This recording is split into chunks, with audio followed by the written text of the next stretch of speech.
김진의 돌직구쇼에 오신 여러분 반갑습니다. 김진입니다. 주말 잘 보내셨습니까? 저는 오늘도 이곳 광화문 청계 광장에 나와 있습니다.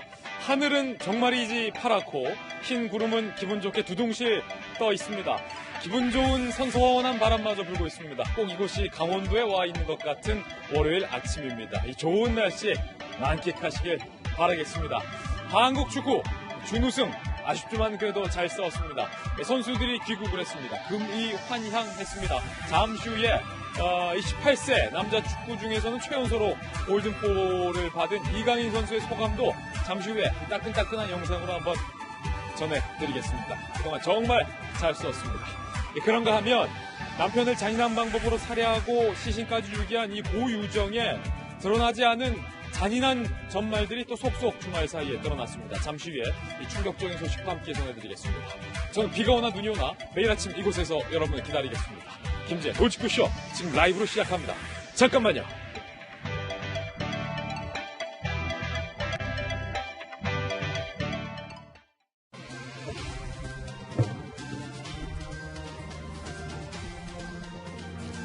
신문 읽어주는 남자입니다. 아마 토요일에서 일요일 밤으로 넘어가는 그 밤 잠 못 주무시고 축구 응원하신 분들 많으실 겁니다. 그중에 저도 한 명이었습니다. 아쉬운 결과였지만 우리 대한민국 U20 축구 대표팀 선수들 정말이지 잘 싸웠습니다. 특히나 이강인 선수의 골든볼 수상까지 깜짝 수상이었는데 너무나도 축하드리고 우리 축구 대표팀 모두가 대견스럽습니다. 오늘자 조간신문 함께 보실까요? 먼저 동아일보입니다. 한국 축구 새로운 심장을 얻었다. U20 월드컵 준우승. 이것도 정말 잘했어요. 처음에 한번 생각해보세요. 4강만이라도 가면 좋겠다. 다들 이렇게 바랐잖아요. 그런데 어느덧 우승컵까지 노려봤는데 좋은 시도였어요. 특히 이강인 선수가 메시 이후에 14년 만에 18살 골든볼 수상자가 됐습니다. 이강인은 확실히 메시급에 오른 게 분명해진 겁니다. 잠시 후에 금이 환영한 우리 대한민국 축구 대표팀 선수들의 모습 그리고 이강인 선수의 소감도 영상으로 전해드리겠습니다. 네, 다음 신문입니다. 이번엔 조선일보입니다. 개그맨 김재동 씨의 강연료가 계속해서 논란이 되고 있습니다. 대덕구에서 1,500만 원 주려고 했다가 취소됐다. 여기서 끝날 줄 알았는데 그게 아니었어요. 아산에서는 2,640만 원, 동작구에서는 1,500만 원. 이미 받아간 사실이 드러나면서 지금 논란이 되고 있습니다. 조선일보 기사 마지막에 이런 문장입니다. 김 씨 강연은 문재인 정권 출범 이후에 집중됐고 주로 지자체쟁이 여당인 곳에서 초청이 됐다. 대부분이 여러분이 낸 세금으로 김재동 씨에게 고액 강연료가 지급된 것이었고 특히 구나 시, 공무원 기관에서 지급되는 통상적인 강연료의 기준을 훨씬 넘어선 거기 때문에 김재동 씨가 받아간 돈 지금 상당히 논란이 되고 있습니다. 잠시 후에 자세한 이야기 전해드립니다. 다음 신문입니다. 이번엔 중앙일보입니다. 홍콩의 시위 뒤에는 반시진핑 서점 5명의 실종 사건이 있었다. 지금 사진에서 보이고 있는 퉁로완 서점, 홍콩에 있는데요. 이 서점의 운영자인 5명이 모두 다 실종이 됐다는 거예요. 그런데 이 5명이 무엇을 준비했느냐?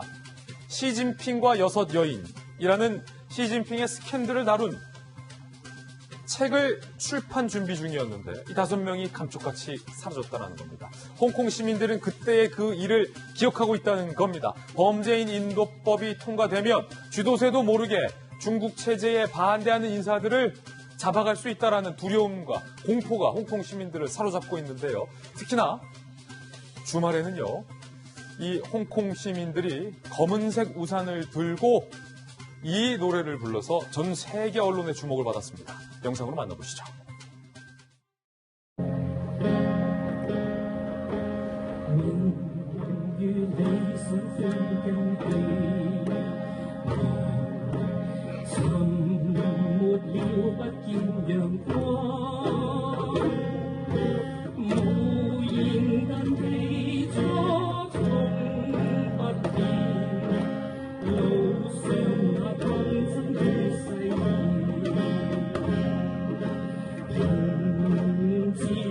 임을 위한 행진곡을 광둥어로 번역을 해서 홍콩 시민들이 불렀습니다. 한 명이 투신하는 일이 벌어지면서 시위에 참석한 홍콩 시위대들은요, 검은 옷에 검은 우산 그리고 휴대전화 불빛을 밝히며 이른바 악법을 철폐하라라고 주장을 하며 거리 시위에 나섰습니다. 반 시진핑 서점에 실종된 5명을 기억하고 있다. 홍콩 시민들은 범죄인 인도법에 결사 반대했고 결국 홍콩시가 이 범죄인 인도법을 보류하기로 결정을 했지만 아예 철폐하라는 시민들의 요구와 시위는 계속되고 있습니다. 임을 위한 행진곡이었습니다. 이번엔 다음 신문입니다. 경향신문입니다. YG 양현석 대표가 물러났지만 그럼에도 불구하고 의혹은 계속되고 있습니다. 경향신문은 3가지 의혹을 제기했습니다. 첫 번째, BI 마약 무마한 경찰과 YG의 유착설. 두 번째, 경찰의 부실 수사와 관련된 의혹. 특히 공익제보자 기혁 씨가 마약을 전달하고 투약했다라는 진술을 했지만 신문 조사에는 이게 통째로 누락이 돼 있었다라는 것. 세 번째 의혹은 양현석 전 대표가 이 제보자를 회유하고 협박했다라는 의혹. 기혁 씨에게 진술 번복을 강요했다라고 밝히고 있습니다. 경향신문은 이 3가지 의혹과 양현석 씨와 또 경찰 간의 커넥션에 주목을 하고 있습니다. 잠시 오늘의 하프에서 이 이야기 다뤄보겠습니다. 다음 신문입니다. 이번에 한겨레 신문입니다. 문재인 대통령이 해외 순방을 마치자마자 그 길로 이희호 여사의 조문을 참석해서 사진에 포착이 됐습니다. 공항에서 바로 동교동 사저로 직행을 해서 유족들을 위로했습니다. 문재인 대통령 내외는 나라의 큰 어른을 잃었다며 깊은 애도를 표했습니다. 다음 신문입니다. 이번엔 한국일보입니다. 남편을 잔인하게 살인하고 시신까지 유기한 고유정과 관련된 허위 사실이 확산이 돼서 애꿎은 제3자 피해자까지 속출되고 있습니다. 고유정 사건에 전 국민이 공분을 하고 있는 만큼 이 같은 루머들도 많이 확산이 되고 있는 것 같아요. 특히 부친이 운영했었다라며 특정 렌터카 업체가 돌았는데 불매운동까지 벌어지면서 큰 피해를 입었지만 사실은 고유정과 전혀 관련이 없던 렌터카 업체인 것으로 드러났습니다. 게다가 고유정의 전 남자친구도 실종됐다라는 설이 돌았는데 사실 무근인 것으로 경찰이 밝혔습니다. 피의자 가족의 신상 털기도 도를 넘었다. 한국일보는 이렇게 지적했습니다. 잠시 후에 고유정과 관련된 상세한 이야기 다뤄보겠습니다. 지금까지 신문 읽어주는 남자였습니다. 네, 오늘 아침 저와 함께 등판한 등판 선수 소개하겠습니다. 저희 돌직구쇼의 전담 변호사, 월요일의 남자 변환봉 변호사님 나왔습니다. 그리고 민주당의 미래, 더 나아가 국회의 미래 박용진 의원, 바르다 박선생, 박정화 전 청와대 대변인 나왔습니다. 눈에 보이는 모든 것을 의심하고 분석하라. 한국이미지전략연구소의 허은하 소장님, 오늘 홍일점이에요. 네. 모두들 어서 오세요. 반갑습니다. 네, 오늘 함께 이야기해볼 3가지 이슈도 공개를 하겠습니다. 자, 첫 번째 키워드는요, 영구 보존. 김정은이 보낸 이 조화를 영구 보존하기로 해서 지금 논란이 되고 있습니다. 두 번째 키워드는요, 맞춰지는 퍼즐. 고유정과 관련된 퍼즐 조각이 맞춰지고 있다. 세 번째 키워드는 눈먼 돈, 그리고 김재동 씨의 사진이 함께 실렸습니다. 어떤 이야기인지 이 3가지 키워드에 관련된 이야기 하나하나 상세하게 전해드리겠습니다. 김재의 돌직구쇼, 오늘의 탑뉴스로 시작합니다.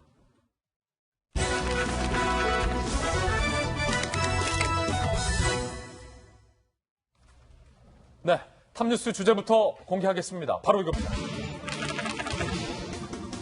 정부의 고위 관계자들, 정영 안보실장이 직접 받아온 북한 김정은의 조화를 영구 보존하기로 해서 논란이 되고 있습니다. 보통 장례식이 끝나면 조화는 폐기하기 마련인데 김정은의 조화를 영구 보존할 것까지 있느냐라는 논란이 제기되고 있는 겁니다. 먼저 문재인 대통령이 해외 순방을 마치는 길에 바로 동교동으로 떠났습니다. 유족들에게 애도를 표했는데요. 그 장면부터 함께 보시죠. 나라의 큰 어른을 잃었는데 뭐라고 말씀드리겠습니까? 네, 문재인 대통령이 나라의 큰 어른을 잃었다라면서 애도를 표했고 특히 이희호 여사의 영정 앞에서 절을 하는 모습도 공개가 됐습니다. 그 영상도 함께 보실까요? 문재인 대통령과 또 영부인 두 내외가 사실은 해외 순방길에 마치고 공항에 도착하자마자 바로 이제 동교동에 오셔서 나라의 큰 어른을 잃었다라면서 이희호 여사의 영정 앞에 절을 올리고 또 유가족들에게 애도를 표현했습니다. 사실은 굉장히 피곤한 두 분이 피곤할 텐데 네. 허나 소장님 바로 이제 대통령 대회가 참석한 것은 대통령으로서 할 수 있는 어떤 그런 정중한 예를 갖췄다. 그렇죠. 잘하신 것 같아요. 아주 잘하신 것 같습니다. 리더의 평판 관리 중에서 가장 중요한 것이 약속을 지키는 겁니다. 그 약속을 지키는 것만큼 우선순위가 될 것은 없거든요. 순방 후에 바로 찾아뵙겠습니다라고 말씀하셨고 바로 찾아뵈셨던 저 모습은 리더십으로서는 아주 좋은 모습이라고 저는 생각하고요. 예. 저희가 좀 칭찬해 드려야 될 것 같고 앞으로도 모든 정치인들이 자신이 말했던 약속을 좀 지켜줬으면 좋겠다라는 생각까지도 듭니다. 예, 그리고 저 자리에는 또 돌직구쇼 멤버였던 강기정 수석이 또 함께 동행을 했던 것으로 확인이 됐습니다. 그런가 하면 이희호 여사의 장례식에 김정은이 보낸 조화를 영구 보존하기로 해서 지금 이게 뜨거운 감자입니다. 굳이 영구 보존까지 할 필요가 있느냐? 아니다. 영구 보존해야 한다. 양측의 주장이 팽팽한데요. 김대중 평화센터 관계자의 이야기부터 먼저 들어보시죠. 그래도 주의를 표해서 보낸 것이니까 남북 관계를 생각해서라도 이것이 잘 할 수 있도록 하기 위해서 김정은의 조화를 영구 보존한다. 그런데 김정은의 조화를 갖고 올 때부터 뭐 대단했다고 합니다. 무진동 트럭까지 동원이 됐다고 하는데 이 부분 취재됐습니다. 조화가 갖는 상징성 등을 감안해서 폐기하지 않기로 했다. 생화를 본뜬 조화를 제작하거나 리본만 떼어 보관하는 방식을 두고 검토 중이다. 그러니까 이른바 조화를 뭐 소위 박제까지 하겠다라고 밝힌 거예요. 그런데 이 김정은의 조화는 판문점에서 장례식장까지 운반할 때 무진동 트럭을 동원했다. 근데 저 무진동 트럭은 제가 예전에 신문 기자였을 때 문화부 기자를 했었거든요. 잠시 그때 제가 좀 배웠는데 아주 고가의 미술품을 운반할 때 이 뭐랄까요?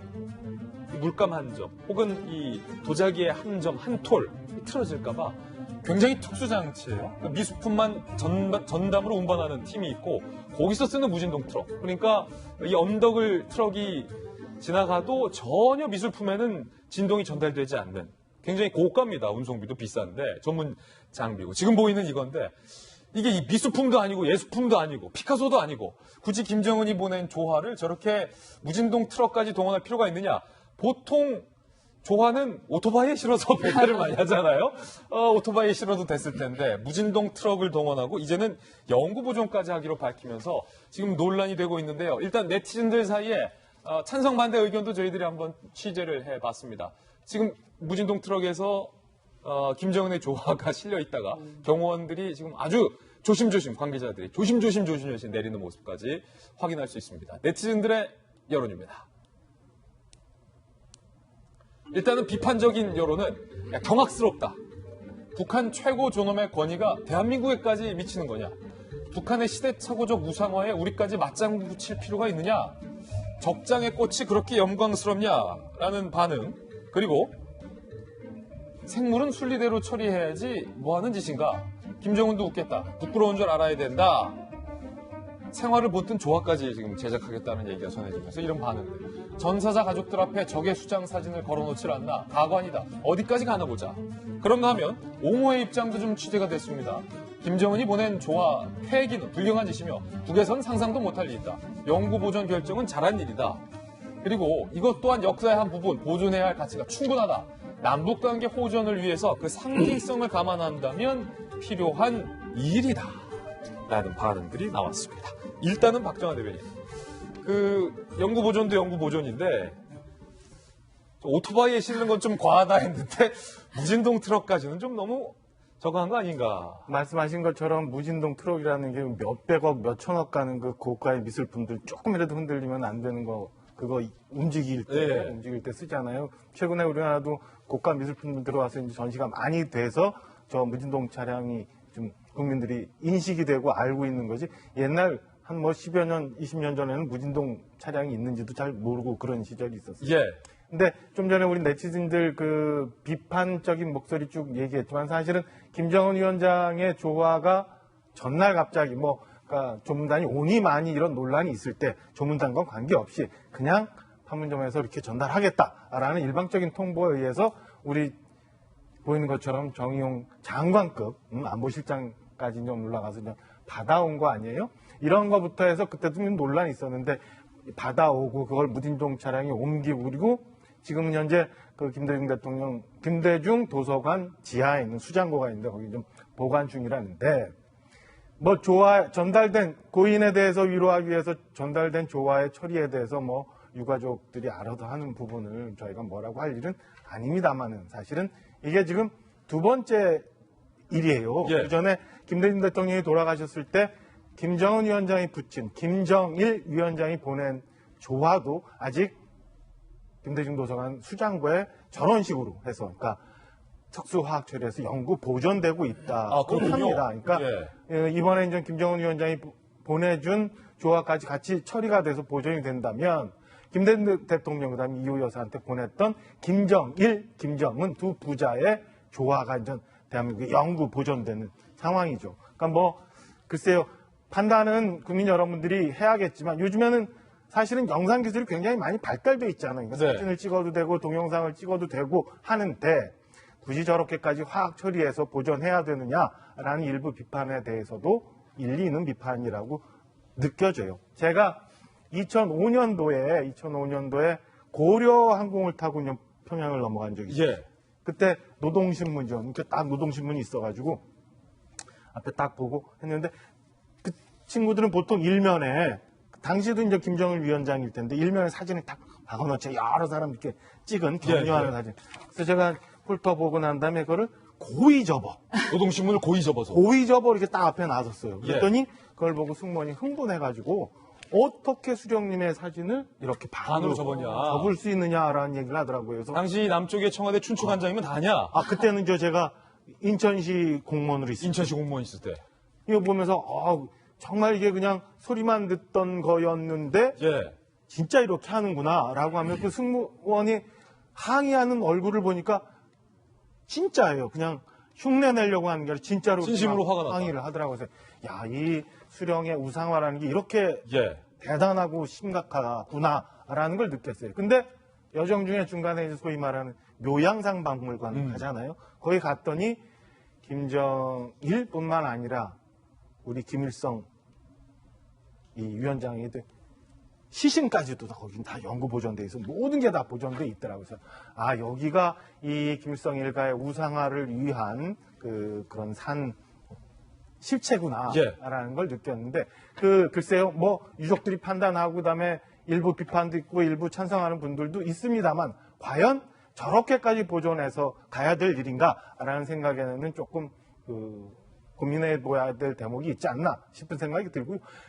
현대 우리나라 역사 지금부터 쭉 오면서 봤지만은 우리 전직 대통령들이나 뭐 다른 역사에 중요했던 인물들이 썼던 물건들이 저만큼 많이 보존되고 있는지에 대해서 한번 그 점도 우리는 돌아봐야 되지 않을까라는 생각이 좀 듭니다. 박용진 의원님. 요양산에 있는 건 밀랍 인형. 아니요, 시신도 있어요. 시신은 저기 금수산. 잘못했다. 예. 일단 그렇고요.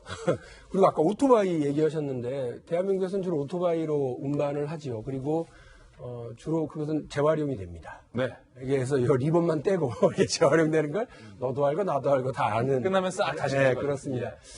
그런데 지금 이제 말씀하시는 거에 우리 박정화 대변인께서 하신 말씀 중에 우리가 귀담아 들어야 될 얘기가 뭐냐면요.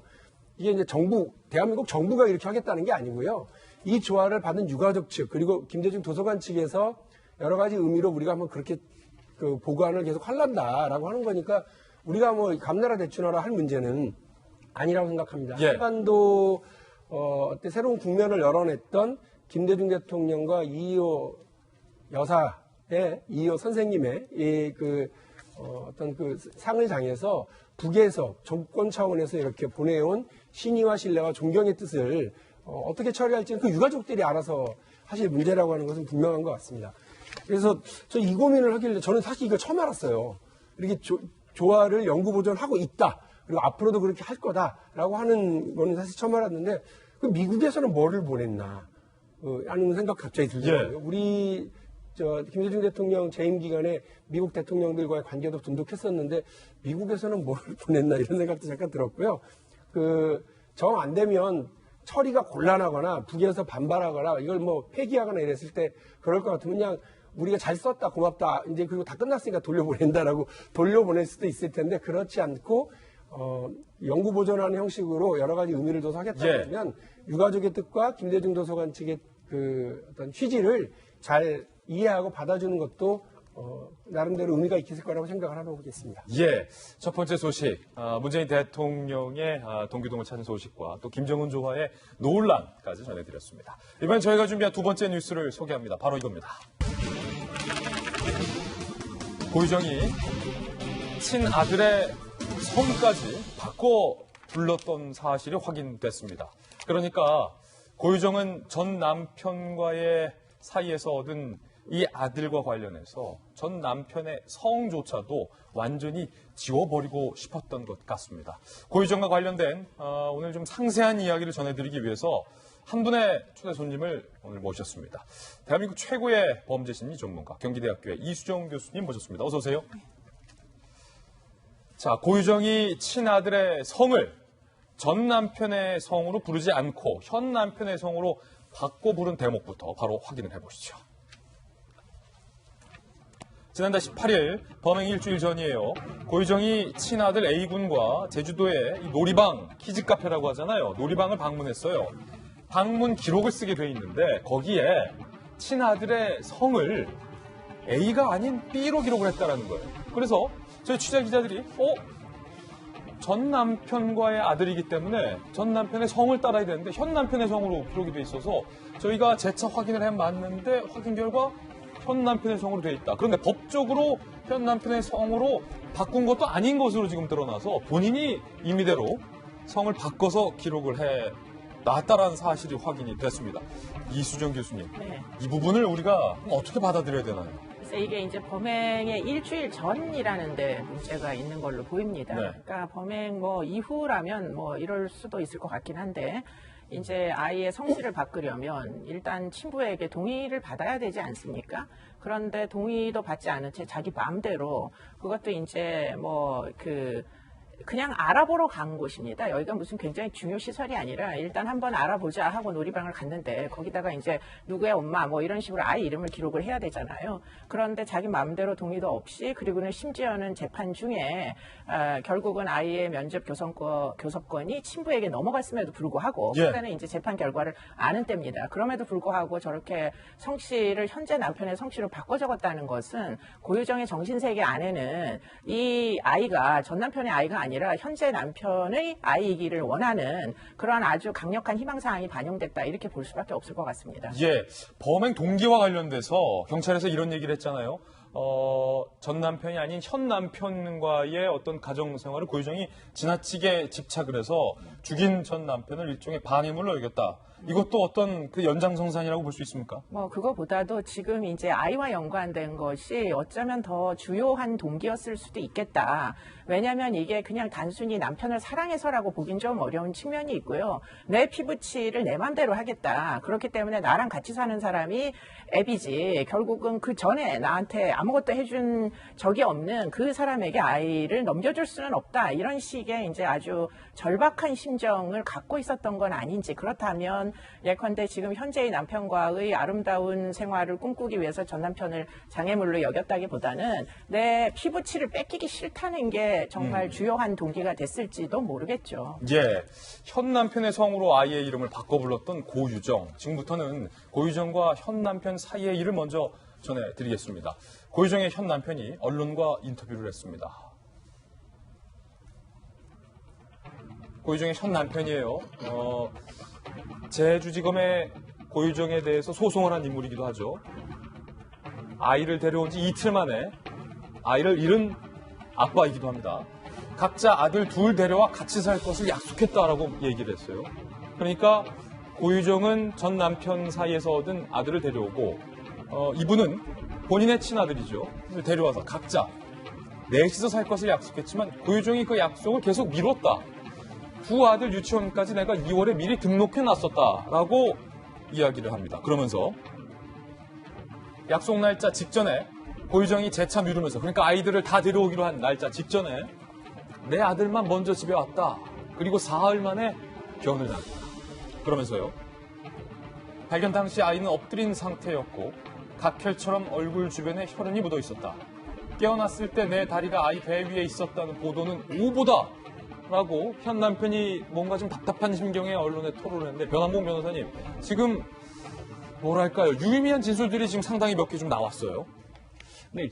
일단 그 당시 부검의 진술로는 아이가 질식사였다라는 점을 공식적으로 확인을 했었고, 또 저도 이제 아침에 다른 법의학 교수님께 전화를 해봤는데 예. 질식의 경우도 충분히 이제 아이 같은 경우에는 그 각혈을 하거나 토피가 날 수 있기 때문에 단순히 그것만 가지고는 다른 것을 좀 보기는 곤란할 거다. 질식사의 경우에도 피가 날 수 있다고 아이가 얘기하더라고요. 피가 날 수 있다. 실제로 그 부검의도 질식사하고 그 와중에서 코피가 날 수 있는 가능성은 있기 때문에 이것을 다른 걸로 보기 좀 곤란할 것 같다고 말씀을 하셨었고, 일단 당시 부검의가 그렇게 결정을 내렸기 때문에 거기에 대해서 다른 이야기를 하는 것은 조금 아직 좀 빠른 감이 없지 않아 있습니다. 그렇군요. 일단 그 당시에서는 아이가 왜 질식사를 하게 됐는지에 대해서 생각하는 것은 몰라도 다른 뭐 사망 원인을 찾는다라든가 그것은 조금 이른 감이 있을 것 같고요.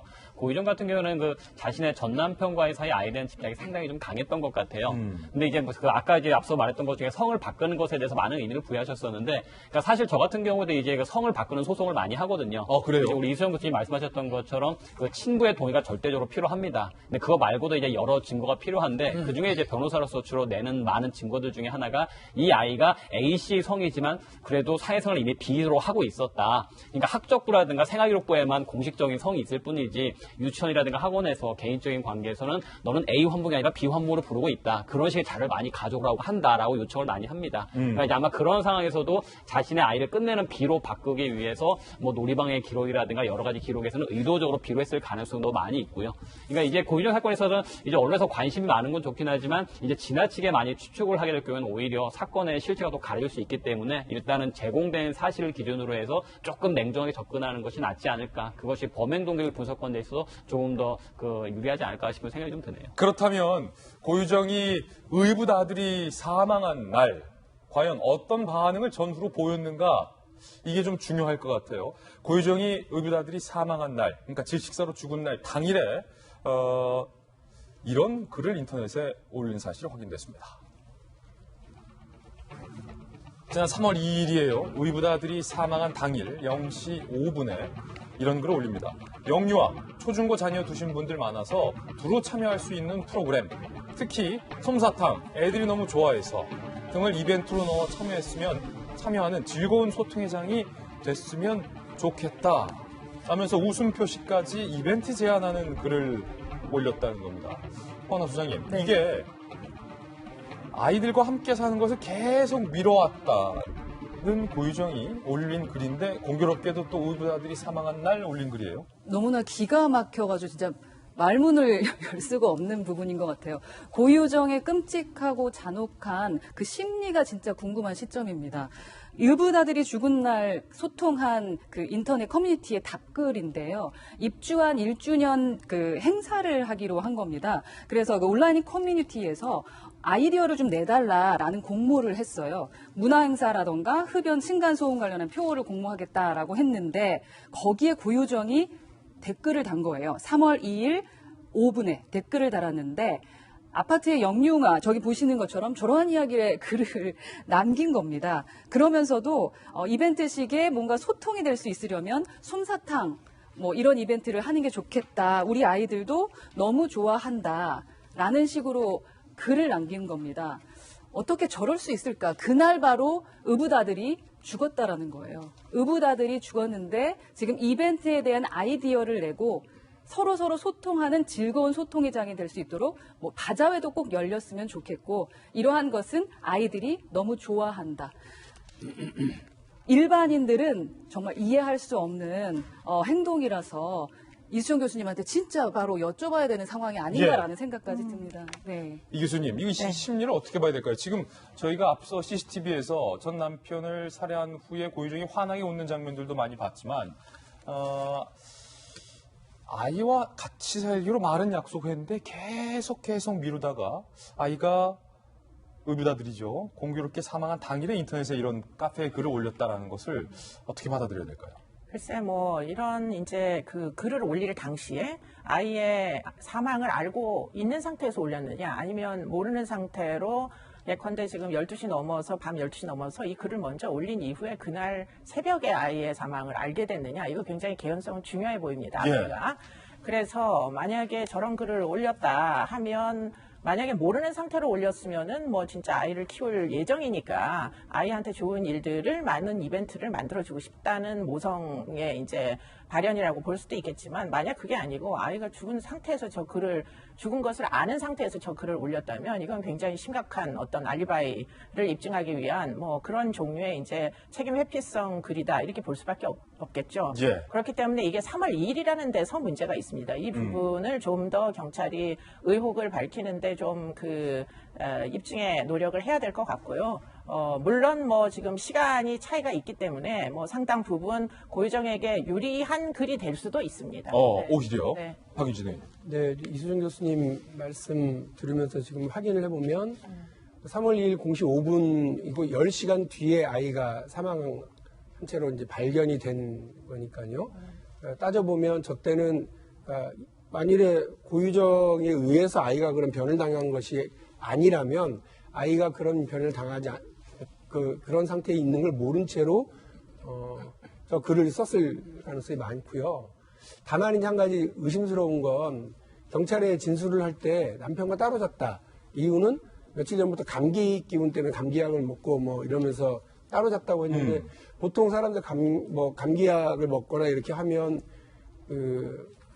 새벽 0시 5분이니까 12시잖아요. 밤 12시면 자고 있을 시간. 감기약 선물 그래요. 예. 그래서 조금 뭐 의문이 남기는 한데 시간상으로는 아이가 죽은 걸 알고 장례식에 가지도 않고서 저런 글을 올린 건 아니기 때문에 제가 이제 걱정스러운 건 뭐냐면 고유정의 전 남편에 대한 그 잔혹한 살인 행위에 대해서는 이미 이제 확인이 된 사실이니까 얘기를 할 수 있지만 다른 것들은 이제 주로 의혹이라서 우리가 방송에서 그런 것들을 언급하는 데서 조금 조심스러워하는 것이 하나 있어야 되고 워낙 경찰이 엉터리 수사를 초동에 해놔가지고요.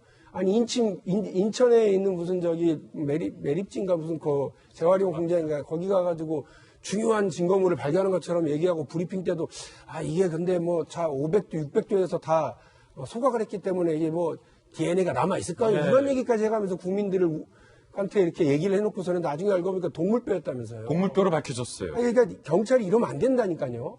경찰이 이러면 사건의 혼선, 자신들의 그 뒤늦은 어떤 수사 착수 이런 문제를 덮기 위해서 그랬는지 모르겠지만 경찰 수사 진짜 엉터리구나. 이거 뭐 수사권 관련해서 조정할 수 있겠나 이런 얘기가 막 나가니까 저는 자꾸 이렇게 경찰이 엉뚱한 얘기를 하거나 자신들의 잘못을 덮거나 만회하기 위해서 자꾸 잘못된 정보들이 밖으로 나가면서 국민들도 혼란하고 그리고 불필요한 오해나 이런 것들까지 만들어낼 가능성이 있어서 좀 조심스럽게 이 문제를 좀 다루고 봤으면 좋겠다는 생각입니다. 이번에는 교수님. 이 사건과 연관해가지고 좀 이제 물론 언론의 과잉 이제 어떤 반응이 있을 수 있습니다. 하도 이제 끔찍한 범죄를 저질렀으니까 그 이부자식의 죽음도 아마 연관성이 있는 거 아닌가 하는 의심이 드는 대목을 이제 강조해서 계속 얘기를 하는 그런 이제 입장인데요. 그런 이유는 아마도 수사를 좀 제발 제대로 해라. 이런 이제 제발 제대로 좀. 네, 국민의 이제 어떤 입장인 거고 맞습니다. 요구가 있는 거고 그리고는 아이가 6살짜리 만 4살짜리예요. 그럼 이 아이는 지금 굉장히 의문의 사망인데 그런데 아무도 이 아이를 대변하는 사람이 없다는 거예요. 그러다 보니까 국민들이 지금 대변을 남이지만 해주겠다. 그래서 언론에서 보도를 하는 측면이 있다고 저는 어떻게 생각해요. 5살 그 큰 아이가 질식하냐, 신생아가 갑자기 아니고. 죽는다는 게 말이 안 되잖아요. 이틀만에. 나도 애를 키워봤지. 모든 이제 국민들 생각에 우리 애가 그렇게 해서 사망한 적이 없는데 왜 얘는 이렇게 사망했느냐 하는데 의문을 갖는 건 너무 당연한 얘기로 보이고요. 그리고는 한 가지 지금 의미가 있는 부분이 있는데 지금 아버지의 진술 중에 감기약을 먹였다 이런 진술이 있거든요. 애가 감기가 심하게 들지 않았는데 감기약을 먹고 재웠다라는 거예요. 그런데 감기약을 먹고 만약에 밤에 코와 입에서 출혈이 있을 정도로 뭔가 심장이 멎는, 호흡이 정지되는 이런 이제 상황이면 한 가지 개연성은 그 감기약 성분을 결국은 추적을 해야 된다 이렇게 볼 수밖에 없기 때문에 과연 사망에 이를 정도로 약물의 효과가 그 정도로 멀쩡한 아이를 영향을 줄 수가 있는 건지 이 부분도 사실은 입증이 필요합니다. 그렇기 때문에 지금 의붓자식을 죽였다 이런 얘기가 아니라 의문의 죽음이 있으니 이것을 제대로 좀 설명을 해달라는 요구로 받아들여야지 이거를 국민들의 과도한 센세이셔널리즘이다, 언론의 문제다 이런 식으로 부각시키는 건 전 별로 타당한 입장은 아닌 것 같습니다. 예, 이번에는 전 남편과 관련된 계속된 의혹들에 대해서 좀 전해드리겠습니다. 경찰이 고유정에게 전 남편을 왜 죽였느냐라고 범행 동기에 대해서 수사를 하고 있는데 고유정이 이렇게 답변을 했지만 사실이 아닌 것으로 지금 드러나고 있습니다. 언제든지 아이를 만날 수 있는 상황에도 전 남편이 자꾸 법으로만 해결하려 해서 기분이 나빴다. 내가 무시당하고 있다는 생각에 극심한 스트레스를 받았다. 양육비도 그냥 몇 번 냈을 뿐 내가 달라고 요구도 안 했다라고 얘기를 했습니다. 그런데 이에 대해서 유가족 측은 전혀 거짓말이다라고 이야기하고 있습니다. 아이 면접, 고유정이 가진 핑계를 대며 응하지 않았고 양육비는 일시불로 보내기도 하는 등 성실하게 보냈다라고 답변을 한 거예요. 그리고 고유정의 이야기 또 들어보시죠. 해외 유학 생활비는 물론 육아까지 도맡았음에도 날 무시했다. 결혼 당시 내 돈 일부 4,500만 원을 투자해서 장만한 집을 시아버지 명의로 등기로 이전하기도 했다라고 주장을 합니다. 이에 대해서 유가족 측은요. 국비 장학금 받았다. 그리고 유학 간 거다. 신혼주택 자금은 이혼 후 고유정이 다 찾아갔다. 라고 항변을 하고 있는 상황입니다. 이 전 남편의 동생, 남동생의 이야기도 저희들이 만나서 한번 들어봤습니다. 저희들이 만난 살해당한 남편의 동생 이야기 직접 들어보시죠. 근데 형님은 버리질 못해요. 언제 올지 모른다고 창고에 넣지도 못하게 해요. 애들은 금방금방 크잖아요. 애기 때 옷이 맞겠습니까? 근데 애를 너무 보고 싶으니까 애 냄새라도 맡고 싶은 거예요. 그래서 그것도 하나도 버린 게 없어요. 동화책도 읽어주겠다고 책을 구매해놨는데 한 번도 읽어주지 못했죠. 내일이라도 올 수 있다고, 모레라도 올 수 있다고. 확실히 남편과 유가족 등의 공통된 진술은 고유정이 아들을 못 만나게 했다. 변한봉 변호사님, 경찰에서 고유정이 진술하는 것은 의도가 좀 있어 보이는데 전 남편을 왜 죽였느냐. 남편이 잘못을 했다. 내가 스트레스를 받았다. 그냥 만나면 되는데 자꾸 법적으로 해결하려 했다. 그렇죠. 가사 소송을 하게 되면 항상 나오는 항변인 것 같습니다. 그래요? 예, 여자 쪽에서는 남편이 전혀 가사에도 등한시했고 전혀 생활도 지원하지 않았었고 관심도 없었다. 애 언제 난 보여줄 수 있었는데 오지도 않았었다. 관심도 없었다라는 식으로 얘기를 하는데 그러면 이제 남자 쪽에서는 변호인이 증거를 제시를 하죠. 금융 내역 보면은 어차피 계좌이체 내역은 전혀 사라지지 않으니까 돈 낸 거 다 보여져 있고 또 왔다 갔다 문자 보여주면서 애 좀 만나러 가면 되느냐 하면 저쪽에서는 답이 아예 없거나 연락이 없거나 아니면은 안 된다, 싫다 하기 때문에 면접교섭에 대해서 소송을 청구할 수밖에 없는 것이죠. 언제든 가서 볼 수 있는 상황이라면은 굳이 변호사 비용 들어가고 법원까지 왔다 갔다 하면서 그렇게 면접교섭이라는 소송까지 할 이유가 없거든요. 언제든지 볼 수 있다면 그러니까 판사님도 보시면 바로 압니다. 그러니까 저 상황에서는 그냥 고유정 입장에서는 어떻게든 상황을 회피하기 위해서 자신의 책임을 좀 덜 인정받기 위해서 여러 가지 얘기를 하고 있었는데 사실 이런 것들은 그냥 증거 한두 개로 금방 다 깨지는 부분이고 저런 것들이 고유정에 대한 진술의 신빙성을 더 낮추는 결과가 되겠죠. 저렇게 금방 확인될 수 있는 거짓말들을 하게 되면 수사기관 입장에서는 이 사람은 전혀 뇌우침도 없고 죄의식도 없고 계속 어떻게든 그냥 이리저리 말로 그냥 빠져나갈 궁리만 하는구나라는 안 좋은 인상을 줄 수 있기 때문에 잘못된 패착이죠, 저것은. 확실히 지금 저희 취재기자가 찾아가 봤는데 사망한 전 남편의 집에 아이에게 꼭 읽어줘야지. 그 동화책들이 지금 계속 먼지 한 톨 없이 저렇게 다 지금 쌓여있는 장면이 포착이 돼서 보는 사람들로 하여금 더욱더 안타까움을 주고 있어요. 고유정의 이 진술, 뭔가 의도가 있어 보입니다. 뭐 어쨌든 전 남편에 대한 입장은 굉장히 적대적이었다. 이것을 뭐 여러 가지 방식으로 이제 설명을 하고 있는데 저는 좀 이런 차원에서는 고유정 입장이 좀 설득력이 있어 보이는 게 그래요? 결혼을 했는데 남녀가 결혼했는데 젊은 부부가 결국 살 곳을 마련을 해야 되는데 결국은 남편이 별로 돈이 없으니까 아내 되시는 분이 이제 돈을 몇 천만 원을 이제 투자를 해가지고 집을 구매했는데 명의를 시아버지 명의로 했다는 거예요. 그러면은 사실은 젊은 이제 여성 입장에서는 굉장히 부당하다는 생각을 하지 않았을까요? 그러니까 고유정이 정말 시댁과 전 남편에 대해서 부정적인 어떤 느낌을 받았던 거는 제가 볼 때는 불가피한 것으로 보입니다. 그렇기 때문에 그런 부분을 부각시켜서 이제 이야기를 하는 건데, 문제는 고유정의 캐릭터에서는 그게 아주 극단적인 상황까지, 극단적인 사고까지 몰고 갈 수 있다는 거예요. 이런 캐릭터를 가진 사람들은 굉장히 생각이 드라마틱하거든요. 그렇군요. 그렇기 때문에 선악 판단에도 생각보다 굉장히 단순하게 판단할 수 있어요. 나쁜 사람들, 그러니까 없애야 되는 거고 내 인생에서 사라져야 된다. 그리고는 내 피부치는 결국 내가 데려와서 키우겠다. 이런 종류의 이제 생각을 하는데, 지금 여러 가지 정황들이 영향을 주지 않았겠나 싶기도 합니다. 이 고유정이 살해한 전 남편의 동생의 이야기를 좀 계속 들어볼 텐데, 아까 박용진 의원 언급했듯이 황당하게도 경찰이 공개했었던 경기도의 한 재활용 업체에서 발견됐던 것은 전 남편의 유골이 아니었습니다. 동물의 것으로 확인이 됐습니다. 이 부분에 대해서 유가족은 개탄했습니다. 들어보시죠.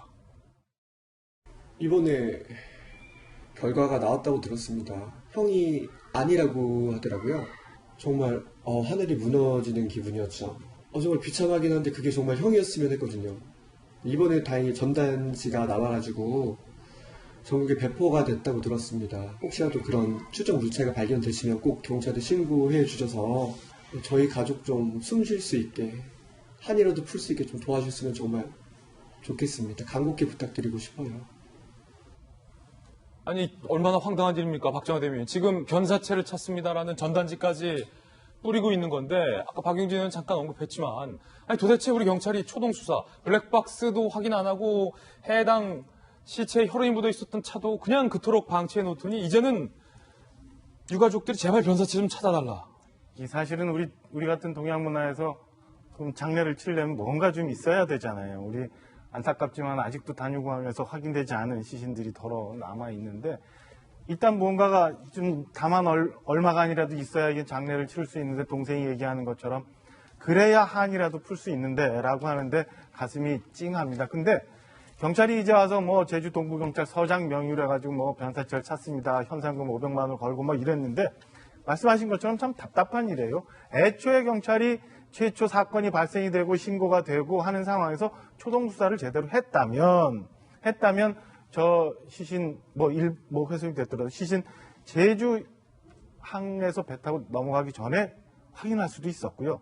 그 이후에 김포 어디선가도 확인할 수 있었는데, 그거를 펜션 수사 안 해요, CCTV 확인 안 해요, 형이 아이 보고 싶다고 걱정하지 말아요, 그대 노래 부르며 갔던 그 모닝차 마트 앞에 며칠씩 있은데도 그거 확인 안 해요. 고유정이 보냈다는 그 전 남편의 거짓 문자 가지고 또 한참 헤매요. 이런 상황이 있었으니까 결국엔 못 찾은 거거든요. 제주도민들 일부 나와서 경찰에서 항의하고 말하는데, 이 건에 대해서는 경찰이 100번, 1000번 얘기해도 참 할 말이 없을 상황이다라는 생각이 들고요. 이런 면에서 현재 남편인, 뭐 편하게 이제 의붓 아들이라고 표현을 하겠습니다만, 의붓 아들의 사망과 관련해서도 청주경찰서에서 있었던 초동수사가 과연 맞았느냐라는 의문을 모두 다 갖게 되는 거예요. 다시 한번 경찰이 좀 더 분발해서 이 문제 속 시원하게 해결할 수 있도록 지금이라도 더 분발해서 수사에 매진했으면 하는 부탁입니다. 예, 고유정과 관련된 새로운 의혹과 의문들에 대해서 깊게 전해드렸습니다. 이번엔 저희가 준비한 다음 이슈입니다. 개그맨 김재동 씨의 고액 강연료가 계속해서 논란입니다. 알고 봤더니 전국을 돌며 지자체에서 1억 원에 가까운 강연료를 정부 출범 이후에 받은 사실이 확인이 된 겁니다. 어디서 얼마를 받았는지 바로 확인해 보시죠.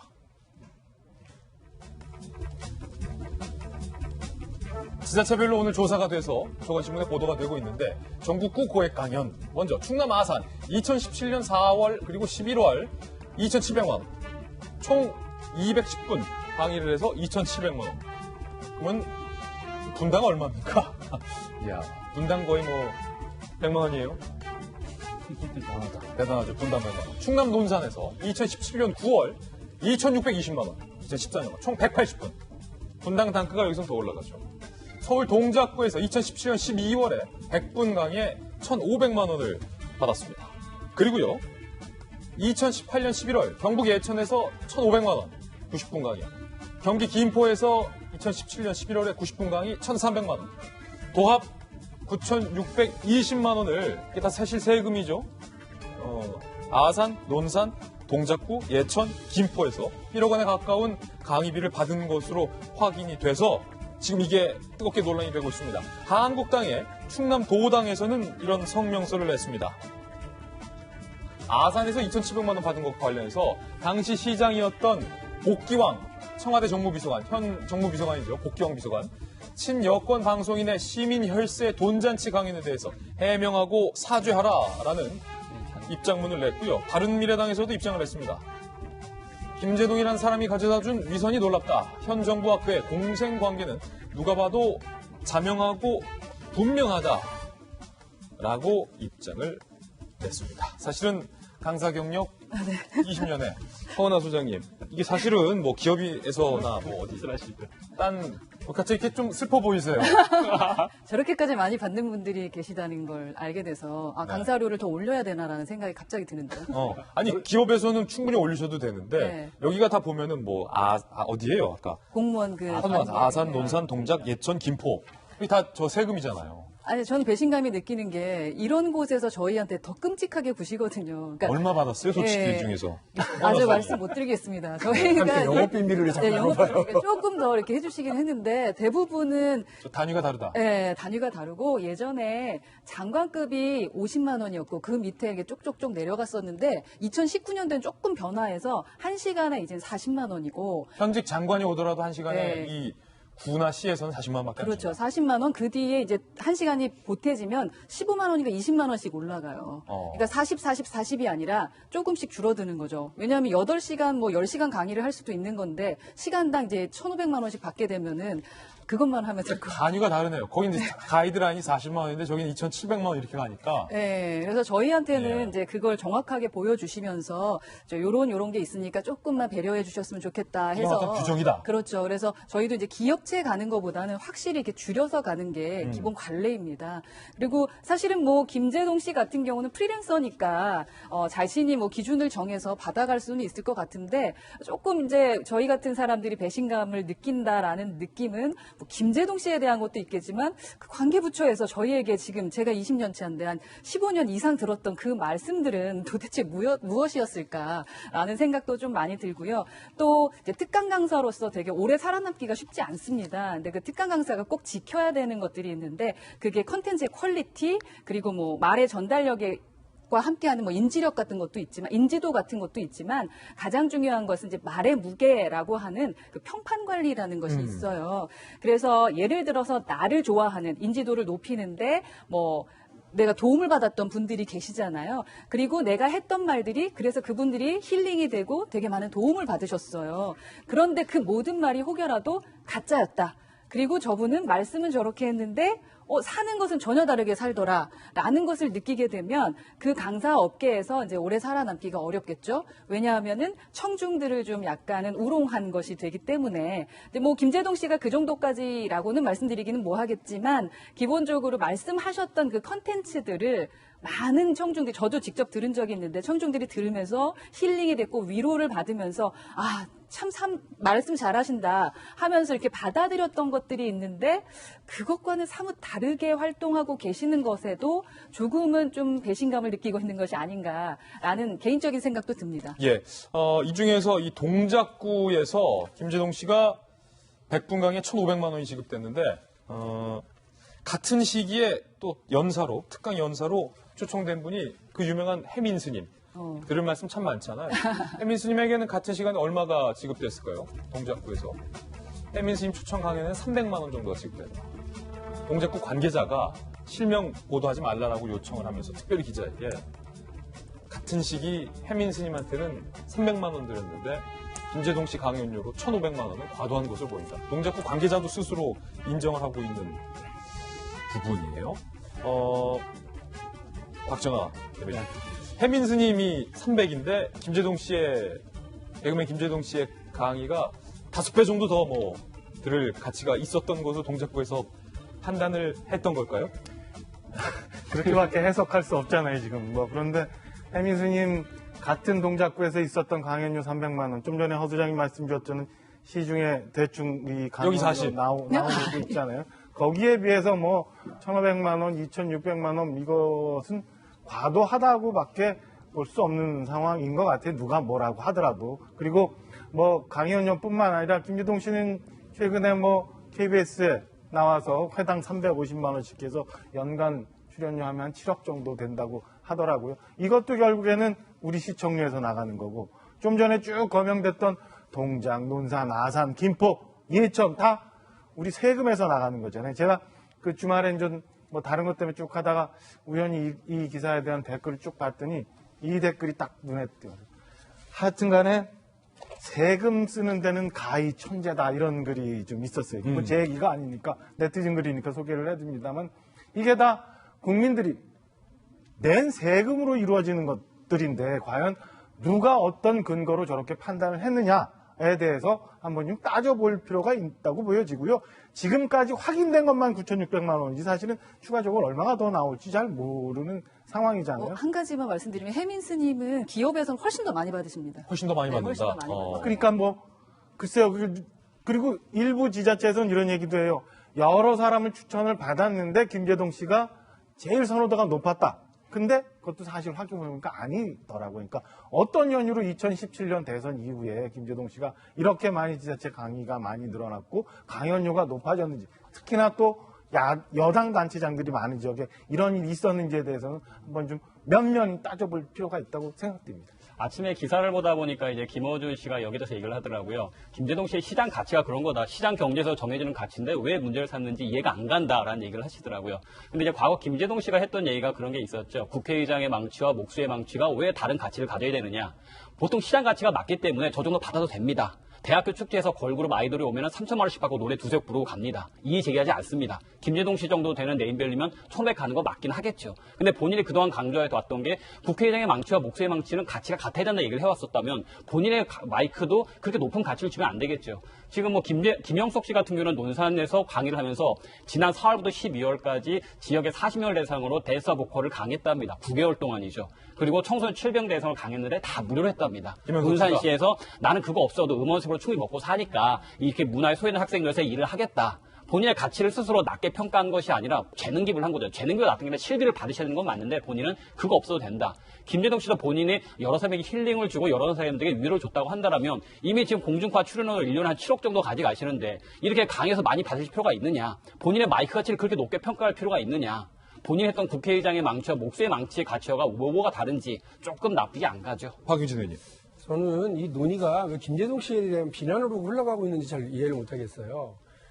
방금 이제 우리 변호만 변호사님 말씀을 하셨는데 변호만 변호사님도 필요한 때 있으시면 무료 변론을 하시겠죠. 그러나 그건 본인이 선택하고 판단하는 겁니다. 그러니까 그거를 왜 우리가 그 방송에서 김재동 씨한테 비난을 하기 위해서 그런 왜 무료로 넌 안 하니 이렇게 얘기할 의무는 없다고 저는 생각을 합니다. 예. 특히나 그 김재동 씨는요, 뭐 그냥 단순한 강사진이 아니고요, 본인이 콘서트를 하는 사람입니다. 그 콘서트의 비용이요, 그러니까 한 명 티켓 비용이 건 10만 원 가깝습니다. 그리고 거기에 뭐 전국 단위로 보면 몇만 명이 그걸 보려고 줄을 서서 그 입장을 하고 그렇게 합니다. 그러니까 본인이 받는 비용이 있고요. 또 하나 제가 말씀을 드리면 이분 사실 노동조합에 가서도 그럼 노동조합 가면 무료로 받는 이분이 약간 좌파 진보 이러니까 안 그래요. 저도 똑같이 받습니다. 대학가 축제에도 역시 마찬가지인 걸로 제가 알고 있습니다. 그러니까 본인이 하나의 기업의 사장이에요. 그래서 저분을 이렇게 그 케어하고 이렇게 해주는 여러 명들이 있고요. 그분들에게 그 정당한 월급을 주고 그 유지를 하기 위해서는 당연히 저 정도를 이제 받는 거죠.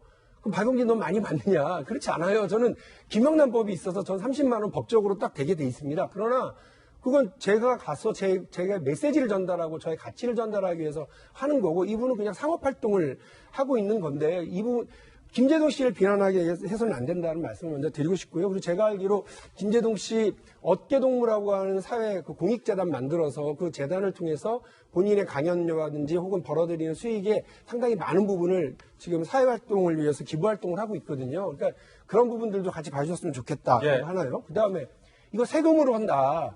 저는 지자체가 비난받을 수 있다고 봅니다. 그런데 이걸 비난하는 분들 중에 이채익 의원님 울산 남구에서 구청장님 하셨잖아요. 울산 남구 지역 행사 엄청나게 많이 하셨을 거 아니에요. 무슨 막걸리 축제부터 시작해서 다양한 꽃축제 이런 거 하실 때 가수 안 부르세요? 그러니까 이름 있는 가수가 아니라 별 유명하지 않은 가수를 부르실 때도 얼마 주셨는지 다시 한번 그 영수증 한번 내역 보세요. 그분들에게 정당하게 지급하는 페이가 1,000만 원 넘는 분들도 있고요. 500만 원 정도 되는 분들도 있고 그렇습니다만 어쨌든 그런 가수분들한테는 몇 천만 원 줘도 되고 김재동 씨한테 줘서는 안 된다고 그렇게 나와서 기자회견 하실 정도는 아닌 것 같은데요. 그리고 제가 볼 때 왜 이걸 정권하고 연결을 하십니까? 경북 예천 군수님 작년 2018년 11월에 1,500만 원 김재동 씨한테 지급하신 분 자유한국당 소속이시잖아요. 그거 왜 우리 민주당한테 뭐라고 그러시고 문재인 대통령한테 뭐라고 그러시고 자꾸 이렇게 왜 이런 걸로 정쟁을 삼으려고 그러세요. 정말 자유한국당. 예. 이렇게 안 하셨으면 좋겠고요.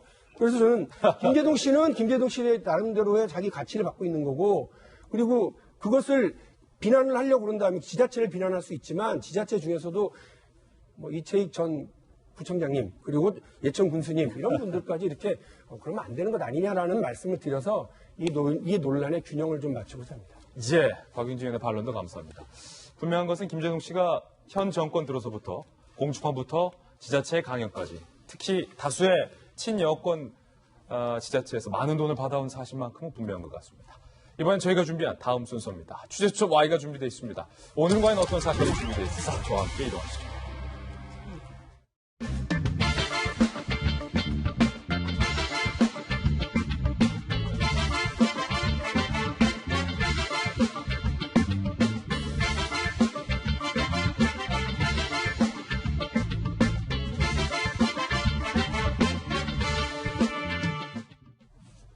취재수첩 Y입니다. 경기대학교 이수정 교수님과 변함국 변호사님 두 분과 함께 사건 풀어보겠습니다. 자, 첫 번째 사건입니다. 홍상수 감독의 이혼 소송 결국 실패가 됐습니다. 일단 홍상수 감독의 목소리부터 직접 들어보시죠. 저희 두 사람 사랑하는 사이고요. 저희 나름대로 진솔하게 사랑하고 있습니다. 책임져야 되는 부분이고 제가 동의할 수 없어도 이게 구체적으로 저한테 피해를 준다거나 법에 저촉되는 행위가 아니면 그 사람의 의견을 그냥 존중해야 된다고 생각합니다. 제가. 네, 저희는 만남을 귀하게 여기고 믿고 있습니다. 그리고 진심을 다해서 만나고 사랑하고 있습니다. 그냥 저에게 놓여진 어떤 다가올 상황이나 놓여진 상황 모든 것들을 겸허히 받아들이고 있습니다. 자, 이 두 사람의 이혼 소송 과정 바로 보시죠. 홍상수 감독, 김민희 배우. 지금은 맞고 그때는 틀리다로 연인관계 발전. 해당 영화 촬영 시기 홍 감독이 압구정동 집에서 나와 부인과 별것이자 연예계에 소문 퍼지자 홍 감독 부인이 일련의 일들을 다 알고 있었고 이혼은 절대 안 한다라고 의사를 밝히기도 했었는데 이번 이혼 소송을 홍상수 감독이 패소했다는 겁니다. 첫 번째 쟁점입니다. 불륜을 저지른 당사자가 이혼 소송을 제기할 수 있는가의 쟁점. 홍 감독이 2016년 11월에 이혼 조정을 신청했죠. 김민희와는 사랑하는 사이다. 방금 들으신 것처럼 기자에게는 사실상의 불륜을 선언을 합니다. 아내가 그런데 1985년도에 결혼을 한 사이인데 이혼을 1차 거부를 해요. 그래서 홍 감독이 재차 이혼 조정 안내서까지 아내에게 친절하게 발송을 합니다. 아내가 2차 거부. 홍 감독이 같은 해 정식으로 이혼 소송을 제기하고 2년 7개월 만에 기각이 됩니다. 법원은 이렇게 얘기했습니다. 혼인 파탄의 책임이 홍 감독에게 있는 만큼 이혼 청구가 허용될 수 없다. 불륜 공개 후 아내와 딸의 정신적 상처를 충분히 배려하는 노력도 없었다. 혼인관계 파탄 책임 있는 배우자의 이혼 청구 허용하지 않는 유책주의를 적용하기로 한 겁니다. 그렇다면 두 번째 쟁점도 있습니다. 홍 감독의 아내가 계속해서 무대응한 것. 과연 이게 보복적 감정이냐라는 것과 관련해서 아내는 법원에 나오지 않고 대리인을 선임하지 않다가 지난해 3월에서야 소송 대리인을 선임했는데 법원은 이렇게 해석했어요. 아내가 오기나 보복적 감정에서 이혼에 응하지 않은 게 아니다. 그러니까 이것을 단순 아내의 어떤 보복으로 치부해서는 안 된다. 당연히 아내는 이렇게 나올 수가 있다라고 판단을 한 겁니다. 이 교수님. 네. 이게 도대체 남의 일 같이 느껴지지 않는 게. 남의 일 같이 느껴집니까? 이분이 깜짝 보니까 예 감독님이 30년 결혼한 지 30년 되셨더라고요. 30년? 예, 그 30년 만에 지금 이혼이라는 예. 결말로 끝나는 이 혼인 관계가 남일같이 안 여겨진다는 거예요. 저도 비슷하십니까? 작년에 30년이었기 아. 때문에 뭐 입장을 바꿔놓고 그래서 그렇군요. 예, 저희 남편이 지금 30년 지났는데 신뢰관계를 깨고 이런 일을 한다 그러면은 상상하기도 싫을 것 같아요. 예. 그러니 이 창피하고 수치스러운 일을 도대체 법정까지 쫓아다니면서 이게 싸울 일인가? 맞아요. 그 부분에 대해서 아마 확신하기가 어려웠을 겁니다. 그러다 보니까 결국은 무슨 뭐 그 사법부의 권위를 무시해서가 아니라 본인의 입장이 그럴 만한 계제가 못 된다고 생각을 했기 때문에 대응을 안 했던 것 같고요. 뭐 그리고 또 한편으로는 워낙에 나이 차이가 많이 나는 남녀이니까 뭐 적당히 영화를 찍을 동안만 사귀다가 결국에는 뭐 원 가정으로 돌아오겠거니 이렇게 희망이 있었기 때문에 그게 아내의 마음이다. 그렇죠. 오기를 이제 기대하려면 적대적이 돼서는 안 되잖아요. 그렇죠. 그러니까 일단은 참아보자 이런 차원에서 법적인 대응을 안 했던 것뿐 사실은 왜 괘씸하지 않겠어요. 괘씸하죠. 네, 그렇죠. 그렇기 때문에 결국에는 지금 법원에서 결국 당연한 결과가 나왔다. 본인이 잘못해놓고 상대방한테 뭐 손해가 나는 일을 뭐 법으로 해결하려고 하는 이런 비겁한 그런 이제 처우에 결국 판결이 현명한 결론을 냈다. 저는 개인적으로는 그렇게 생각이 듭니다. 그렇군요. 그러면 변한분 변호사님, 이게 그러니까 유책주의, 법정 용어로 말하면 유책주의잖아요. 책임이 있는 배우자가 적반하장식으로 이혼 소송을 제기할 수 없다. 이게 맞다라는 거죠. 예, 그게 맞는데 이제 사실 이제 그러면은 또 일각에서는 또 이런 얘기들을 합니다. 아니 두 사람이 살기 싫다는데 국가에서 강제로 살라고 하는 게 말이 되느냐? 이건 말이 안 된다. 이제 파탄주의라 그래가지고 이제 둘이 서로 싫어지면 그냥 갈라지게 하자. 그게 맞다라는 얘기를 하십니다. 근데 우리나라가 왜 유책주의를 취하고 있느냐면 예. 사실 그 법원에 고민이 있습니다. 그러니까 저 같은 경우에도 저희 집사람은 제가 그냥 그 약속한 생활비만 주고 나머지 제가 관리하거든요. 사실 저희 집사람은 제가 어느 통장에 얼마 있는지 몰라요. 오늘 자꾸 양쪽에서 아니요. 그러니까 이 말씀이 되게 뭐냐면은 저를 깜짝 놀라게 하시네. 대부분의 남성분들이 그 경제권을 쥐고 있는 분들은 배우자분들이 남성의 경제를 모르거든요. 예. 그러면 만약에 남성분이 이제 잘못된 마음을 먹고 바람 펴야겠다 하면은 자기 누나 숨깁니다. 예. 그러면 이혼소송에 들어가도 여자가 아는 거는 뭐 지금 살고 있는 집 보증금 한 2억 정도밖에 없는 것 같아. 라고 얘기하면 재산분을 하더라도 글쎄 내가 알고 있는 남편 재산 2억이니까 거기 반반 1억씩 나눠 갖고 위자료에서 5천만 원, 1억 5천 받아 나가면 이걸로 끝나는 건가?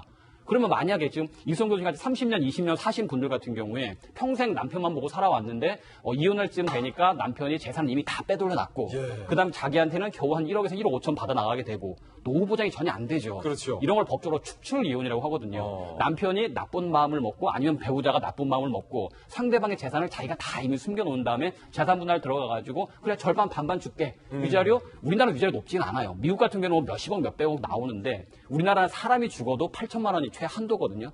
이혼했을 경우에 위자료 3천, 4천 받는 게 정말 힘듭니다.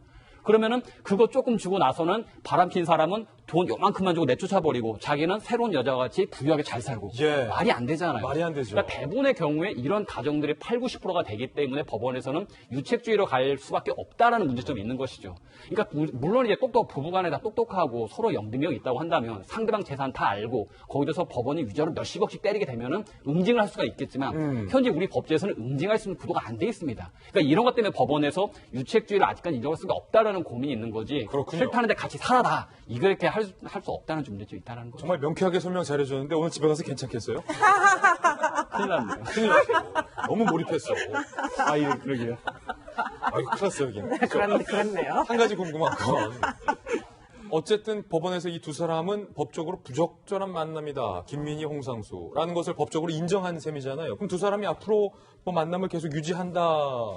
혹은 헤어진다. 뭐 이거에 영향을 미칠 수가 있는 걸까요? 어떤 걸까요? 뭐 김민희 씨가 과거에도 뭐 혼인을 여러 번 해본 적이 있으면은 그러면 지금 이 정도의 판결에도 개의치 않고 사랑을 지킬 수가 있을 텐데 문제는 아직은 젊습니다. 그리고 아직은 남은 시간이 많고 그런데 이제 판결이 이렇게 나왔으니까 혼인 신고조차 못하는 관계를 언제까지 지속할 수 있겠느냐? 저는 이제 두 분의 사랑을 굉장히 높이 이제 뭐 존중합니다. 그러나 그럼에도 불구하고 한국 사회라는 이제 어떤 구조가 결국은 발목을 잡을 개연성이 충분히 있다고 보이네요. 그렇군요. 이제 법적으로 혼인신고를 못하게 그렇습니다. 돼버리는 네, 거군요. 네, 네. 네. 예, 한 가지 말씀드리겠습니다. 여보, 저 비자금 없습니다. 비자금 없다. 두고 볼 일이죠. 두 번째 사건입니다. 여경의 일탈이라고 제목을 붙여봤는데 퇴근 후에 술집에서 서빙을 한 여경에 대해서 경찰이 과연 어떤 조치를 내렸을까요? 자, 울산 울주의 경찰서에서 근무하는 30대 여경이에요. 퇴근 후 주점에서 일한 사실이 적발됐습니다. 무려 45일간 주점에서 일을 해왔다. 울산 울주경찰서는요, 경직금지 위반, 공무원이니까 경찰 품위 손상을 이유로 정직 3개월의 징계를 내렸습니다. 여경의 입장 들어보죠. 형편이 어려워서 그냥 알바한 거다. 이게 규정 위반에 해당하는지 몰랐다. 라고 호소를 하고 있습니다. 경찰은 이렇게 얘기합니다. 여경이 주방에서 일했지만 가끔 술 서빙을 했다. 지금 어떻게 보면 디테일이 뭔가 중징계로 좀 이어지는데 뭔가 어떤 그런 뉘앙스적으로 영향을 미치는 것 같아요. 서빙까지 했다. 주점에서. 국가공무원법 제64조에 따르면요. 공무원은 공무 외에 영리를 목적으로 하는 업무에 종사하지 못한다. 요걸 여경이 몰랐던 걸까요? 알고 봤더니 그런데 이 여경은요. 과거 음주사고 경력도 있었던 걸로 확인됐어요. 2015년 음주운전 접촉사고로 경장에서 순경으로 강등이 됐다. 라는 것도 잠시 후에 이야기 나눠보겠습니다. 이수정 교수님. 네. 이게 좀 여경의 입장을 100% 믿자면 규정 위반에 해당하는지 몰랐고 또 내가 가정 형편이 너무 어려워서 사실은 뭐 순경 봉급으로 그렇게 넉넉하지 않으니까 내가 퇴근 후에 일을 한 거다. 선처를 바란다. 뭐 이런 입장인 것 같은데 어떠십니까? 글쎄 이제 이런 부분은 사실관계를 확인해 보면 금방 드러날 걸로 보입니다. 뭐 형편이 어려워서 만약에 정말 뭐 진짜 사실은 순경 월급이 그렇게 많은 건 아니거든요. 그러다 보니까 뭐 부양해야 될 가족이 있다거나 또는 뭐 가족 중에 누가 아프다거나 이런 정황이면은 사실은 감당하기 어려울 수도 있습니다. 그렇기 때문에 이 대목에 대해서는 좀 확인을 해볼 필요가 있고요. 그러나 그럼에도 불구하고 지금 이제 그런 정황이 분명하지 않다면 그렇다면 지금 사실은 이 법을 집행하는 예컨대 질서를 이제 뭐 지킬 뿐만 아니라 이제 다른 사람에게 질서를 지키라고 이제 지시를 해야 될 입장에 있는 사람이 지금 서빙을 했다는 건 도대체가 좀 약간 앞뒤가 맞지가 않죠. 그렇군요. 그리고는 이런 주점에는 또 경찰의 뭐 여러 가지 이제 부정적인 뭐 영향력을 행사하기 위해서 오는 손님들도 없지 않을 것이기 때문에 그러면 소위 이제 아주 낮은 단계이긴 하나 이게 지역사회에 유지들하고 유착이 되지 말라는 법도 없고 이게 지금 공보를 집행하는 경찰로서 해야 되는 일이냐 하는 부분에서 상당히 문제가 있기는 해 보입니다. 네. 경장에서 순경으로 강등되는 게 사실은 굉장히 이례적이잖아요. 그렇죠. 아마도 이 사건 같은 경우에도 이 여경이 그 음주운전 접촉사고로 강등되지 않았다라면 정직보다는 강등까지도 아마 고려를 했었을 정도로 좀 중요한 사안이거든요. 공무원은 겸직금지 의무를 위반을 두고 있는 것이 단순히 다른 일을 하지 말라라는 것이 아니라 공무원이 일과 외에 다른 일을 함으로 인해서 직무와 이해충돌이 발생할 수 있는 여지가 있기 때문에 그걸 말하는 것이고 공무원은 국민 전체의 봉사자로서 항상 그 어떤 청렴 유지 의무, 품위 유지 의무가 있다라는 점을 좀 망각을 한 것 같습니다. 단순히 몰랐다라는 말은 좀 곤란할 것 같고 오히려 3개월 정직에 지나치게 좀 경한 처분 아니냐라는 생각이 들 정도로 조금 잘못된 면이 있어 보입니다. 예. 두 분과 함께 오늘 아주 또 유쾌하게 두 가지 사건 풀어봤습니다. 감사합니다. 지난달 데뷔 24년 만에 처음으로 공개 열애를 인정했던 배우 소지섭이 결혼설에 휩싸였습니다. 최근 소지섭이 한남동의 한 고급 빌라를 매입했다는 소식이 알려졌기 때문 일각에선 신혼집이 아닐까 조심스럽게 추측하는 상황인데요. 소지섭이 매입한 것으로 알려진 한남동의 이 고급 빌라는 현재 전국에서 가장 비싼 매매가를 자랑하는 한남동 최고급 단지로 안성기, 한효주, 방탄소년단 여기 살아요? 유명 스타들의 거주지로도 유명한데 소지섭이 매입한 빌라는 91평, 매매가가 61억 원인데 더 놀라운 건 소지섭이 이 61억 원을 전액 현금으로 거래했다는 사실이 알려지며 놀라움을 더했습니다. 지갑에 61억 원 있는 거예요. 이에 소지섭 소속자 측은 연인과 함께 집을 보러 다닌 것은 사실무근이며 결혼은 아직 시기상조라고 밝혔습니다. 한편 가수 겸 배우 아이유가 지난해 과천의 46억 빌딩주에 이어 30억 원에 해당하는 양평의 전원주택을 구매한 것이 알려져 또다시 관심이 집중되고 있습니다. 아이유의 주택 주변으로 연예인이 80명가량 산다고 하는데 연예인 타운이군요. 20대의 어린 나이에 탁월한 부동산 시장에 대한 안목을 인정받고 있기도 합니다. 소속사 측은 주말에 가족과 편안하게 휴식할 목적으로 구매했다고 밝혔습니다. 사실은 황 소장님 네. 뭐 이제 연예인들이 집 산 분들 최근에 좀 많아요. 네, 건물주 몇 분만 좀 소개해드릴게요. 저희 뭐 청담동 전지현 빌딩을 너무나 잘 알잖아요. 연예인 1위이십니다. 한 230억 정도인데 그분이 58억에 현금 매입을 했는데 소지섭 씨가 조금 더 많이 한 것 같고 또 김태희 씨 같은 경우는 180억 원. 그리고 우리 송혜교 씨는 집에 투자를 좀 하셨더라고요. 그래서 206억 원대 이른 세 채 부동산을 갖고 계십니다. 야. 근데 이러한 부동산을 할 때 가장 중요한 게 뭐냐면요. 임대인이 좀 우량이어야 되거든요. 근데 워낙에 이름 있는 사람들이라 임대료를 내시는 분도 우량주들이 들어오셔서 그렇군요. 그 수익이 엄청나다고 합니다. 예. 예. 아, 이거 참으로 저희랑은 부러운 좀 다르네요. 세 번째 하플 주인공 만나보시죠. 지난 14일 73번째 생일을 맞은 트럼프 대통령이 생일날 아침에 눈 뜨고 가장 먼저 한 일이 뭘까요? 바로 평소 애청하는 폭스뉴스에 새벽부터 전화를 건 거예요. 나 생일이야. 오전 6시 10분쯤 폭스뉴스와의 오전 프로그램에 직접 전화를 걸어서 내 생일을 축하해달라는 말을 시작으로 50분간 전화를 안 끊었다는 거예요. 그뿐만이 아니라 대선 후보들을 일일이 열거하며 내 상대가 안 된다. You're not partner. 이렇게 깎아내리기까지 했다는 거예요. 혼자 질문하고 혼자 답하는 트럼프 대통령의 셀프 인터뷰에 시청자들은 폭스뉴스 전문가 패널로 취직했냐, 멜라니아 여사한테 생일 축하를 못 받았나 보다, 새벽부터 소음방송이다 등등 다양한 반응을 보이고 있습니다. TV뉴스 생방송 도중에 이렇게 불시에 전화를 걸어서 50분간 전화를 안 끊은 대통령은 미국 역사상 트럼프 대통령이 처음이라는 군요. 50분간 혼자 질문하고 대답하는 폭풍 수다로 특별한 생일을 시작한 트럼프 대통령. 늦었지만 생일은 축하드립니다. 아이콘의 전 리더 BI의 마약 의혹 수사에 관한 논란이 커지자 경찰이 아주 뒤늦게 YG 전담팀을 꾸려 수사에 착수했습니다. BI의 마약 의혹은 물론 YG의 외압과 경찰 유착 여부 등등 언론에서 제기되는 각종 의혹에 엄중히 수사할 것이라 밝혔는데요. 수사 대상은 BI를 비롯해 YG와 2016년 당시 수사팀으로 BI에게 마약을 전달했다고 공익신고한 가수 연습생 출신 한모 씨도 포함돼 소환 일정을 조율 중이라고 합니다. 또한 한 씨의 주장이 사실이라면 양현석 대표에게 협박 및 범인 은닉 등의 혐의가 적용 가능하다며 양현석에 대한 조사 가능성도 언급한 상황. 같은 날 양현석 대표는 전방위적 경찰 수사와 자신에게 날아오는 화살들을 의식한 탓인지 경영 사퇴라는 초강수를 날렸습니다. YG 연예인들과 팬들에게 더 이상 피해가 가지 않도록 모든 직책과 업무에서 손을 떼겠다며 본인에게 제기된 의혹에 대해서 강하게 부인을 했습니다. 마약 수사 같은 경우에 초동 수사가 무엇보다도 많이 중요하거든요. 오랜 시간이 지나면 체내에서 마약 성분이 모두 빠져버리게 되고 또 마약을 팔았던 사람들도 이 점조직 운영되다 보니까 팔고 바로 조직이 없어져 버리고 핸드폰 바꿔버리고 인적사항을 없애버리고 그래서 이 초동 수사 잘못될 경우에는 이 범죄 자체를 밝힐 수가 없는 상황이 돼버립니다. 역시나 경찰이 그 초동 수사의 문제점을 지적할 수밖에 없고 경찰 입장에서는 지금 와서 증거가 없으니까 면죄부를 줄 수밖에 없지 않겠냐라는 얘기가 나오게 되면 또다시 경찰 유착 의혹을 나올 수밖에 없겠죠. 이 사건을 어떻게 처리하는지를 좀 잘 지켜봐야 될 것 같습니다. 예, 특히 이 연습생 출신 한모 씨가 처음에 경찰 조사에서 다 진술을 했다는 거예요. BI에게 내가 갖다 줬고 같이 마약까지 복용했다. 그런데 그때 당시 경찰이 기록도 남기지 아니하고 BI는 아예 수사도 안 했다. 그때 당시 이제 새로 얘기를 했던 그 한모 씨 주장이니까 믿을 수는 없었습니다만은 양현석 대표가 그랬다는 거 아니에요. 내가 시키는 대로 다 해라. 변호사 붙여주겠다. 그리고 네가 한 조사 나 다 볼 수 있다.